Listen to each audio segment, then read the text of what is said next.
Welcome to Dysfunctionally Yours, the podcast where we embrace the chaos, laugh through the struggles, and find hope on the other side of trauma. I'm your host, Brittany, and if you've ever felt like your life was a beautifully messy roller coaster of dysfunction, trust me, you're in good company. Here, we'll have real, raw, and sometimes ridiculous conversations about mental health, relationships, and healing, because let's be honest, life isn't always pretty, but that doesn't mean we can't come out of it stronger and maybe even smiling. So grab a cup of coffee or a glass of bubbles, and let's navigate this wild journey together, dysfunctionally, but never alone.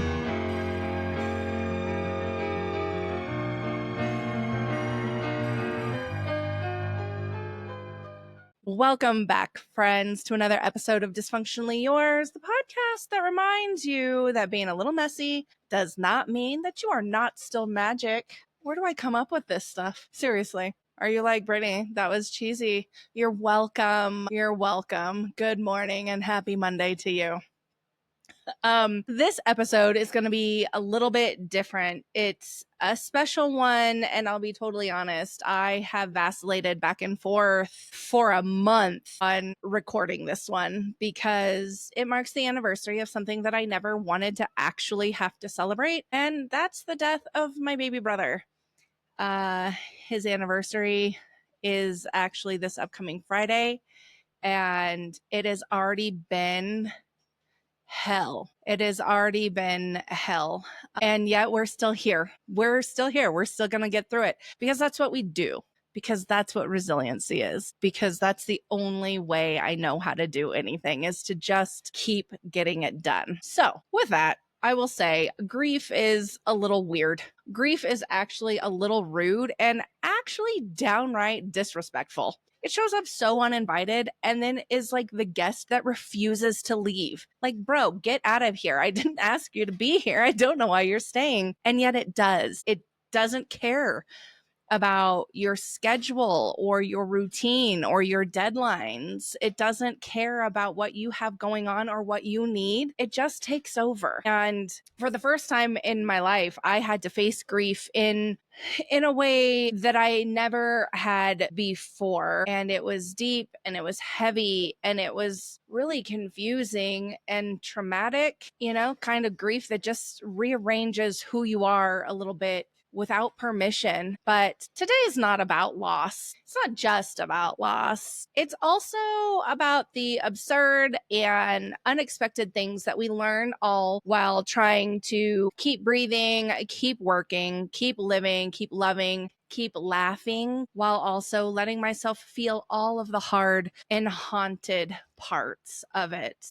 If you've ever found yourself crying in the grocery store next to the candy corn or laughing so hard at a memory that it felt like your heart cracked open, get comfy because this one is for you. Grief is chaotic and deeply personal, but also can be weirdly beautiful. It teaches us and it stretches us to really expand past our normal comfort zone and what we want to do. It really challenges us. And what grief also does is remind you that love doesn't end even when the loved one is gone. So let's talk about it honestly and tenderly with a little bit of dysfunction, because that's just how we like it around here, right? That seems to track for us, for me. All right, let's get into it. So I knew that grieving Chase was going to be different than anything I had ever experienced in my entire life, because I never really had to grieve an unexpected loss like this. My great-grandparents passed away, but they were also really old, and that was sad, but it was also really okay. They were like 90 or something. Like it was okay. And I haven't had to really grieve anybody close like that in my whole life. And I think for those reasons, like, I'm very fortunate. And then the other side of that is that means I don't know what I'm doing. I didn't know what I was doing day one. And if we're being honest, I don't know what I'm doing today. And it's been almost 3 years, but I knew it was going to be different because of that. Also, Chase's death was a suicide. And that makes it really complex because the world is not comfortable talking about a suicide. The world is not comfortable talking about depression. The world is not comfortable talking about suicide in a way that is compassionate and empathetic. And that sometimes is because they don't know how, because suicide is scary, mental health is scary. And other times it's because it goes against somebody's like core beliefs on suicide. And that could come from lack of knowledge, lack of education, or from deep-rooted religious beliefs. But that just makes it very, very complex. And so a lot of that is left to handle and navigate on my own without anybody else. And that's tricky. I also was the one that found him and was with him in all of those moments leading up to that. And so not only do I have to deal with just grief that anybody would have to deal with, I have to deal with this horrific trauma that comes with it and really try to navigate and sort those pieces out to discern like what is the grief and what is the trauma. And those things get very, very convoluted sometimes. And then obviously we've heard about my family. So it's not like we have a phenomenal built-in support network there. So it was really, I knew this was going to be tough. I knew that this was going to be challenging. Even in the best of circumstances, I knew this was going to be tough. And so I think what I learned over the past 3 years, and I'm definitely still learning, but the aftermath of this, you really start to see who your people are, who rallies around you, and you really start to see what support looks like. And it's not always what you think it looks like, right? My best friend texts me because he's in Virginia. He texts me every single day. And every single day he texts, "How are you, love? How are you doing?" And every single day I looked at this text message and was like, how the fuck do you think I'm doing? Like, it made me angry that this was the question. That's not what I said, obviously, because I'm smart enough to know that this is how my friend is really checking on me and trying to make sure that I know that he's there. So, some really bland, good as could be expected. I'm all right. But I'm like so angry at these texts for so long. I finally had to be like, I hate these texts. I love that you're reaching out to me, and I hate these texts because I don't want to lie to you, but I also don't want to just day after day after day be like, I'm like shit. I'm shit. Thanks for checking. I'm still shit. Like, that felt really weird. And he was like, I just want you to be honest. I just want to be here for you. I love you. And so, as irritating as those texts were to me, I loved them. I hated them. I loved knowing that somebody cared about me and thought about me every day, even if nobody knew what to say. And so there was a lot of learning that it's okay if people don't know what to say. Just checking in on me was enough, because what do you say? Really, let's be honest. I had a friend also didn't know what to say, showed up at my house with ice cream. That was very sweet of him. I was really unexpected. I lived 50 minutes away from him, and he was just like, hey, I'm in the area. You want me to bring you ice cream? Bro, you're not in the area. And yes, I'll take ice cream, right? Just knowing that there were people, and people did everything that they could do. I had another friend that ordered pizza for my entire family so that nobody had to worry about anything. And that was one of those, you see on TV. And I guess if you've all experienced death or anything like that, people show up with food a lot. And I've always thought that's kind of silly that people show up with food. Oh no. What I learned is you can show up with food anytime you want. I don't care if I'm grieving or not. Show up with food for the win. But people really don't know how to help and support, but they do know how to show up with food, and they do know how to just be present. And that I learned a lot very early on that was enough, and that felt really, really good. And so when people were offering, hey, you want me to bring you some food? Probably not. I probably wasn't hungry, but yeah, you're helping me, and in turn, you're feeling like you're doing something, right? I feel like it's a very symbiotic sort of situation. So I think that would be my thing. If anybody offers to do something for you, take them up on it, take them up on it, because this is how people take care of one another.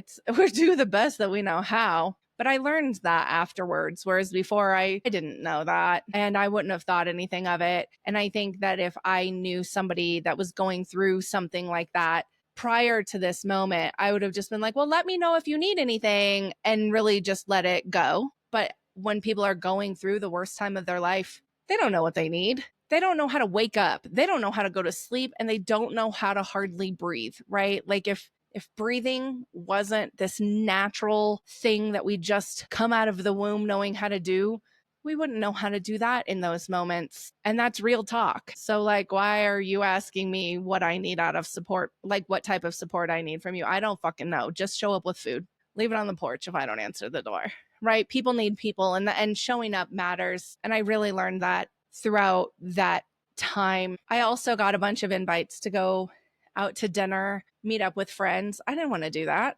I don't want to go pretend to be okay. I don't want to go to brunch. I don't want to go get tacos. And I did. I went to go get tacos and I went to go to brunch. And I remember sitting there having a conversation with everybody I was at brunch with. And I was like, I'm not well. I'm not okay. And if I show up not my best self right now, I apologize ahead of time. And please give me some grace and maybe tell me to take a walk. And there was a large agreement in that. And there were times over the next year or so that this same group of people were like, hey, Brittany, why don't you go take a walk? Cool. Appreciate you. So learning how to ask for things like that, right? I don't necessarily know how to tell you to fix me, but what I do know is that I learned very quickly on how to ask for grace, and that is support. People being able to give you grace when you don't know what you're doing felt good. It felt supported. It felt like you were part of a community and that somebody had your back. So I was given a lot of grace in a lot of different areas when my emotions got too big and just exploded all over the place. And I also learned that not everybody is ready to give grace, and that doesn't align with everybody's beliefs either. So yes, while there were people that definitely rallied around and I was like, oh yeah, these are my people, there were also people that were like, nope, this new version of you, we don't like it. We don't understand why you're not showing up like you used to. And I think that was really devastating to me to learn that people really forget how hard it is to be who you were when that version of you left on the day that your person died. And so that was really tricky and a really hard pill to swallow, but that happened too. So, it's not all sunshine and rainbows, and not everybody knows how to be awesome support systems, and not everybody knows how to give you grace. And that's okay, because everybody is allowed to have their boundaries, but it does kind of suck whenever things no longer align, and we're adults, right? So we also, on top of our friendships, our relationships, we have jobs that don't stop, right? We still have to go back to work. We still have to keep doing the thing. We still have to keep making the money to pay the bills. I think going back to work, in my brain, I was like, yeah, this is great because I can escape my life and I can go deal with something else at work. And I learned so quick, fast, and in a hurry that was not accurate. I deal with human beings all day, every day at work, right? Like, not computers or inanimate objects that can't talk back to me. I deal with humans. And if I'm not showing up as my best self, for myself, for my friends even, probably safe to say I'm not showing up the best that I can at work either, So that was a hard pill to swallow. But there was also this, like, anybody that knows me knows I sort of exude this like 6-foot radius all around me. That's like my 6-foot bubble. I loved COVID because COVID taught everybody to keep 6 feet away from one another. And I was like, oh my God, I am in heaven. Nobody is in my space. Nobody is close enough to me. And this is fantastic. And because it became the norm, but that is very much me. Everybody knows it. Not a big hugger, not super affectionate. And then everybody's just standing there, right? Like awkward, like, oh, Brittany, are you okay? But then there's like, when people want to give you a hug, but don't know if they should give you a hug, and a little bit standoffish. Like, oh, do I, don't I? Is she going to like burst into flames and spontaneously combust if I touch her? Maybe. So I'm like getting weird little like sympathy pats that are like, oh, sorry, this is happening, which is also that doesn't feel normal for anybody. So it's just like, it's cool. Like, why is this happening? Very awkward for people at work. I'm also wildly inappropriate with my sarcasm and my directness when the filter is gone. And that filter, I believe I buried in the ground in that time because It was gone. And all of the sarcasm that runs through my veins on a day-to-day basis no longer was like fun. It just came out nasty as hell. And the directness just sounded nasty. It's not what I'm intending. And I didn't necessarily notice it. I'm a really self-aware person. And in this moment, I was not. Like I said, I don't know that I would have known how to breathe if I didn't come naturally. So it was really a challenging time. And I got myself in trouble at work because, crazy that you still have to act professional at work. But I do remember somebody asking me like, "Hey, Brittany, you don't look like you're doing so good. Are you okay?" And I was like, "No, I'm not okay." And I walked the other way. I got in trouble for that. I will, for the life of me, not understand why I got in trouble for that. You asked me a question. Don't go tattle on me when you got the answer. But whatever. Nonetheless, you still can't talk to people any sort of way. And that was tricky. So that sucked. Lessons learned. It was like, "Brittany, maybe you shouldn't be back at work." I'm like, "Well, too late. I'm already here." If I had to do it over again, please, universe, don't ever make me do it over again. But if I had to do it over again, I promise you I would not be rushing back to work. I don't know what I would be doing, but I would not be rushing back to work. I think there was this, whenever we talk about people dying for other reasons, like cancer or something like that, it's so very common to say, well, at least they're not in pain anymore. And that brings a lot of peace and solitude, I imagine, because people say it a lot, so it must. I remember when somebody said that to me. "Well, Brittany, at least he's not in pain anymore." And while that was the most accurate and true statement that could ever be spoken, because depression is painful, it sent me into just a whole ass rage because that's not the kind of pain that you can't fix. And so it really just sucked. And also, how heartbreaking is that? How heartbreaking is that? So, people say a lot of things and they are true and they don't always feel good and they don't always land the right way. But that's part of our grief process, right? If you say it to me on one day, I might be like, "Yeah, that's true. You're right."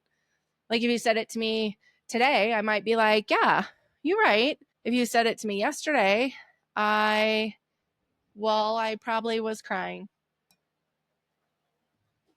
Or I probably cried. So, it's kind of hit or miss. The other piece of the just lessons learned, and it probably goes without saying, but like my family is complicated. And while I would love so much to jump in to just how complicated that is, I don't believe that all of their stories are mine to share. So I won't. But it is safe to say that we are not supports for one another. We don't know how to support one another. And no matter how hard we try or don't try, we don't know how to support one another. And we don't know how to really accept the place that one another is at, to like really understand that component of everybody grieves differently. That doesn't seem to land for any of us in a way that is helpful or conducive to any of our well-being. So the family itself, unfortunately, is not supportive at all. And this was not a situation that brought everybody together. Like I would have loved to have been like, "Yes,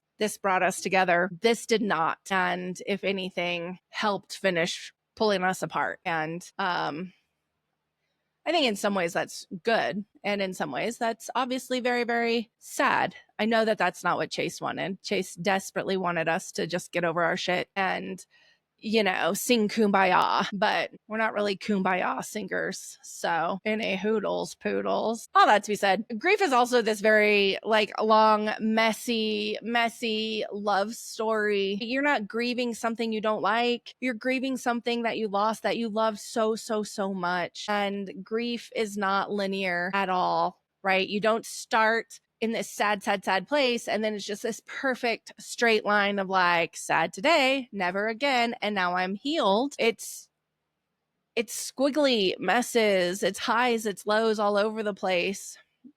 I think grief is also, for me personally, there was a lot of guilt in having good days. Like the first day that I actually realized like, oh, I didn't cry today, I felt so guilty. And then I cried even more. And then I'm in therapy sobbing about how, oh my God, I didn't cry today. Does that mean I don't love my brother? No, of course it doesn't. Of course it doesn't. It just means I didn't cry today.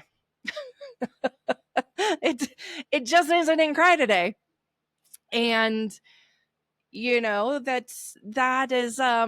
can be hard getting to that point. And then, gosh forbid you learn to live in this world and you go several days without crying or several weeks without crying. Like, whew, those are tough feelings to work through. Grief is also having that perfect day. You have a perfect day. Everything goes great. You get in the car, you look over at Fat Shack and remember that was you guys' favorite place to grab sandwiches from before you went bike riding at Washington Park, and you burst into tears and you're hysterical for the next 8 hours. What? It was a perfect day. It was a perfect day. Why am I hysterical over a Fat Shack sandwich? That is grief. That is grief. And I think that happens, as often as it needs to. It still happens. It's been 3 years and there's still just random things. And I'm like, oh God, that made me really sad. And I will just cry. And then I'll be fine. And that goes into that, like, grief not being a linear thing, right? It's constantly changing. It's ongoing. I used to wait for the day whenever I was done grieving. And I realized that, like, that's never happening. But I was waiting for it. That question, when's this going to be easier? When's this going to be better? When am I not going to be sad anymore? And then feeling guilty about not being sad anymore. And whenever I would hear people say, oh, I lost my mom 5 and 7 years ago and it still hurts all the time, or I lost this person 16 years ago and it still tears me apart every year on their anniversary. There was a lot of peace and comfort for me in that, because I was like, I just have always been so strong. I've been the strong one. I've gotten over things, whether I wanted to get over them or not. And so this was a situation where I was like, oh, I need to get over this. I need to be better for me. I need to be better for my children. I need to just be better. I need to get back I want my life back. And then realizing that grief process just does whatever it wants. Like I said, it's the uninvited friend that just won't ever leave. Definitely missed closing time, didn't it now? But when I realized that and accepted that and was finally able to just like embrace that, I don't know that I love it, but it made it a little bit easier. And when things get a little bit easier, they get a little bit different. And then you navigate things a little bit better. I really realized that I had to keep living my life. I had to keep living and I had to keep loving in the best way that I could. Obviously, I think it's pretty safe to say that gets challenging, right? In a lot of different ways, because now me being like this protector that I am, I want to save everybody.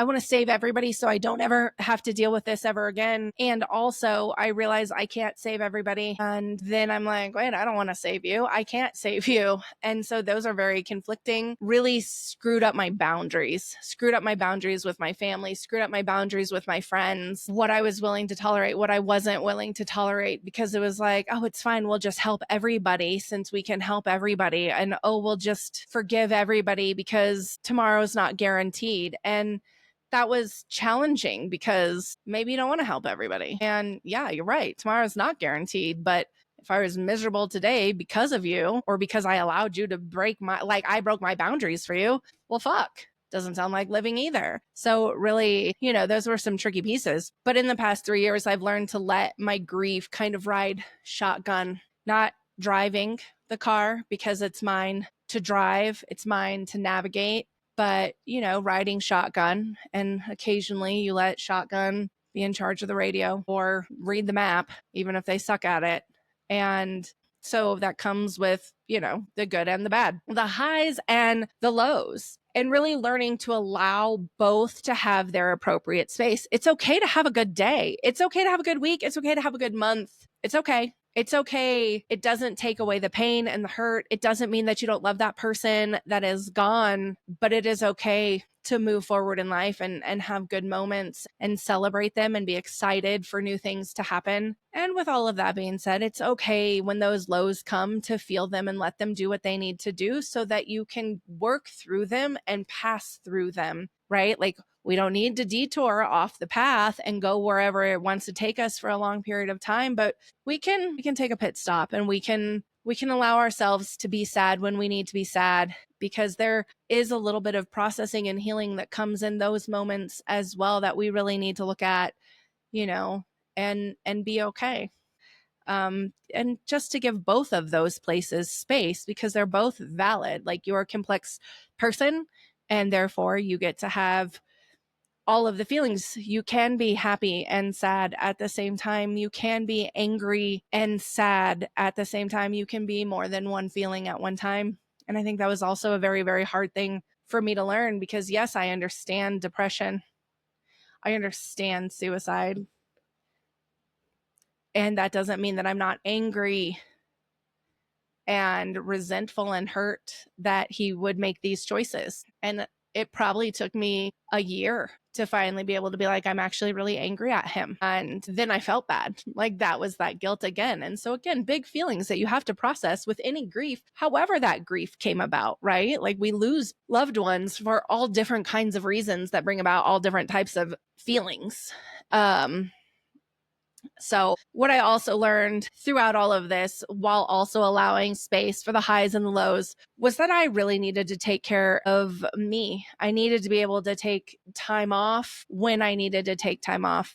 It was actually really great friend at work. She was my supervisor at the time. And she actually talked to me a lot, very openly, about how to, give me some ideas on how to take care of myself and balance that work life area when it came to that, and really encouraged me to take vacation time, because I was like, I'm not taking any more time off. I don't want to deal with these things. I'm not taking time off. I don't need time off. I will be here. You can count on me. And she was like, I just really encourage you. She's like, I can't force you to take time off, but I would like you to try it. And when I did, I realized how therapeutic that was. I realized how healing that was, even just to allow myself to like stop and pause and let feelings catch up. I'm off work right now because it's his anniversary. And let me tell you, the past week and a half of work, I was just a mess, just so scatterbrained and just really lethargic, and had really minimal bandwidth,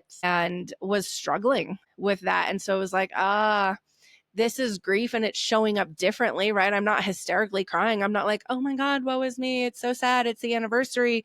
Boo-hoo, boo-hoo. But I was just exhausted, emotionally drained, trying to like keep my composure, keep myself together on this side, and also do what I'm supposed to do, because I'm a professional and this is what we do. So it was one of those, yet again, every time I have time off, I'm like, that's why I'm taking time off.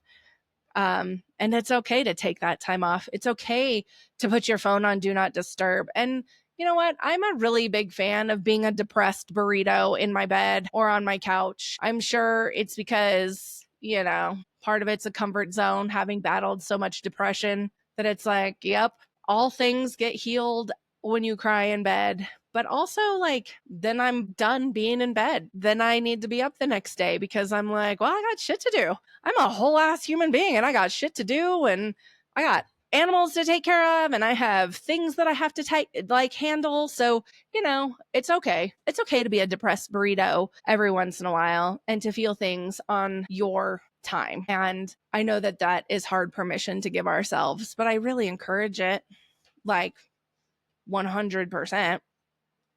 So, try it. I take time off for his birthday. Usually I take time off for his anniversary, and then I take a lot of time off for the holidays just cause. So my Chase, my baby brother, he used to call me sister mom, partially because I am old enough to be his mom. He's only 2 years older than my son, but partially because he often said that I was the sanest and most mentally healthy, stable person in the family. And that made me reliable, and it garnered a lot of respect from him. And so he would say it and he would tease me. But it was also like this very loving term of endearment that, like, yeah, I am your sister mom. Like, I'm going to look out for you fiercely like you're my own. And also, when you're talking so inappropriately to me about who you laid last night, I'm just going to shake my head as a sister would, not tell you to stop talking like a mom would, right? I would never let my children tell me all of that. I would never let my children tell me the things that I let my brother tell me. Doesn't mean I want to have this conversation, but also I'm not your mom. All that being said, he knew me and he saw me for me, and he believed in me. I know that the way that things worked out were because he trusted me to show up. He trusted me always to show up, good, bad, or indifferent. And that's why things worked out the way that they did. But with all of that, I know that that is something he wholeheartedly believed in me, that I was going to keep it on, that I was going to keep showing up, that I was going to keep doing my best. And it is for that reason that I show up each and every day in my most authentic way, but also striving to be better every day. I know that that's what he would want for me. So grief doesn't end, right?